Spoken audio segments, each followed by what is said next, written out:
ये क्या जगन्नाथ जी और बलभद्र जी ने सुभद्रा बहन की साड़ी क्यों छुपाई जानने के लिए देखिए यह अद्भुत कथा।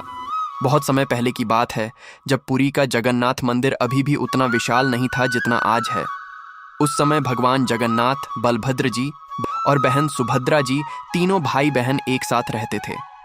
जगन्नाथ जी तो हमेशा से शरारती स्वभाव के थे और बलभद्र जी उनका पूरा साथ देते थे। सुभद्रा जी थोड़ी सीरियस थीं, इसलिए दोनों भाई अक्सर मिलकर उनसे या मंदिर के पुजारियों से मजाक करते रहते थे। एक बार गर्मियों का मौसम था। मंदिर में रथ यात्रा की तैयारियां चल रही थीं। बलभद्र जी ने जगन्नाथ जी से कहा, कृष्ण, इस बार कुछ नया करते हैं। सुभद्रा बहुत दिन से कह रही है कि उसे नई साड़ी चाहिए। चलो उसकी पुरानी साड़ी छिपा देते हैं, फिर देखते हैं वो कैसे रोती है। जगन्नाथ जी की आंखें चमक उठीं। वाह दाऊ, बढ़िया आइडिया, लेकिन सिर्फ साड़ी छिपाने से मजा नहीं आएगा। चलो उसके साथ मंदिर के मुख्य पुजारी पंडित जी का भी मजाक करते हैं। दोनों भाई रात को चुपके से मंदिर के अंदर गए। पहले उन्होंने सुभद्रा जी की सबसे पसंदीदा नीली साड़ी को रथ के पहिए के नीचे छिपा दिया। फिर बलभद्र जी ने अपना हलधर है ना, उठाया और मंदिर के आंगन में एक बड़ा सा गड्ढा खोद डाला। ऊपर से उन्होंने पत्ते और फूल डालकर उसे ढक दिया। जगन्नाथ जी ने हंसते हुए कहा, कल सुबह पंडित जी जब प्रसाद चढ़ाने आएंगे तो सीधे इस गड्ढे में गिरेंगे। सुबह हुई। सुभद्रा जी अपनी साड़ी ढूंढने लगीं। पूरी अलमारी उलट पुलट कर दी, लेकिन साड़ी नहीं मिली। वो रोने लगीं, मेरी नीली साड़ी कहाँ गई? आज तो मुझे रथ पर चढ़ना है। इधर पंडित जी पूजा करने आए। जैसे ही वे तेज कदमों से आंगन पार कर रहे थे, अचानक पैर फिसला और धड़ाम सीधे गड्ढे में गिर गए। ऊपर से पत्ते पत्ते उड़ गए।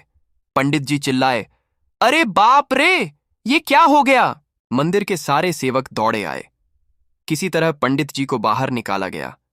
उनके कपड़े कीचड़ से भर गए थे। सुभद्रा जी भी रोते हुए वहां पहुंची। तभी जगन्नाथ जी और बलभद्र जी मूर्तियों के रूप में चुपचाप मुस्कुरा रहे थे। लेकिन जो भक्त पास खड़े थे, उन्हें लगा जैसे दोनों भाइयों की आंखें शरारत से चमक रही हों। पंडित जी गुस्से में बोले, ये सब जगन्नाथ जी और बलराम जी की शरारत है। हर साल रथ यात्रा से पहले ये दोनों कुछ न कुछ करते हैं। सुभद्रा जी ने रोते हुए कहा, मेरी साड़ी भी गायब है, जरूर इन्हीं दोनों ने छिपाई है। तभी अचानक रथ हल्का सा हिला। रथ का पहिया घूमा और नीचे से नीली साड़ी बाहर निकल आई। साड़ी बिल्कुल साफ सुथरी थी, जैसे किसी ने जानबूझकर रखी हो। सभी हैरान रह गए। जगन्नाथ जी और बलभद्र जी की मूर्तियों से ऐसा लगा जैसे दोनों हंस रहे हों।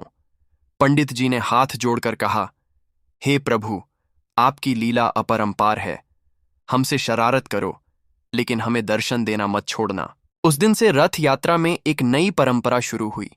लोग कहते हैं कि अगर रथ यात्रा से पहले कोई छोटी मोटी मुसीबत आ जाए तो समझो जगन्नाथ जी और बलभद्र जी की शरारत है, और वो मुसीबत हमेशा हंसी खुशी में बदल जाती है। आज भी पुरी में जब रथ यात्रा होती है, भक्त हंसते हुए कहते हैं, जगन्नाथ जी और दाऊ की शरारत फिर शुरू हो गई। जय जगन्नाथ, जय बलभद्र।